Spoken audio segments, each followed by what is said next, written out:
Hi, my name is Travis Austin, And this is Nathan Kurtz. and we're a member of the New Boundary Technologies Support Department.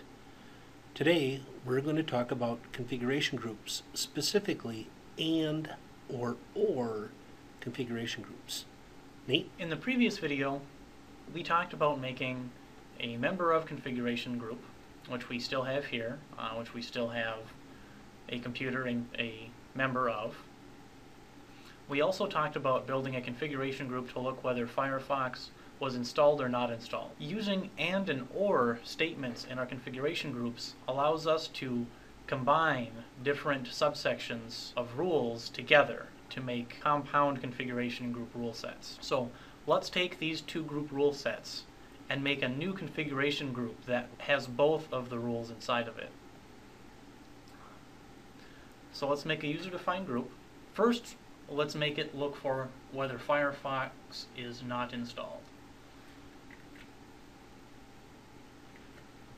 And we want to not exist.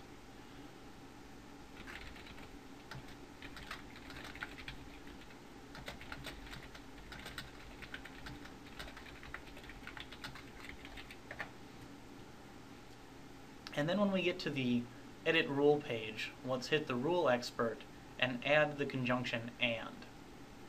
And then let's add the second part of our configuration group rule, which is user AD name, and then sales domain, sales OU, and the security group is named internal sales.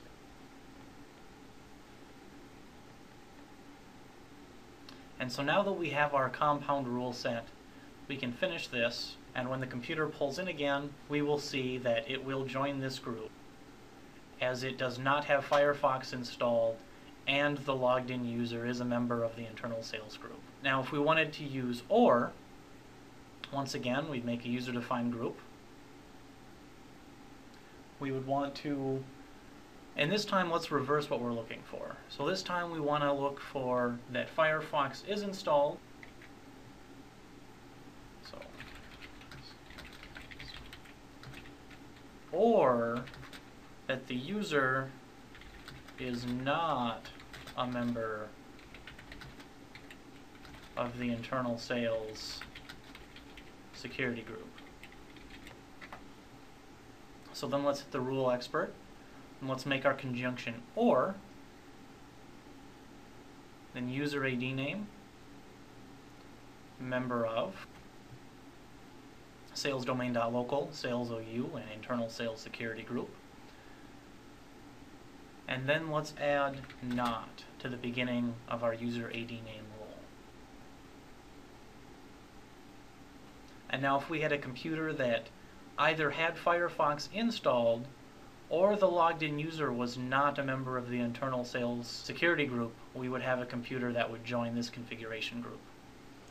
Nate, since we have, or since we do not have Firefox installed on that client PC workstation 2, but you do have a user that's a member of the security group in question, could you log off that computer, and would that then join the group?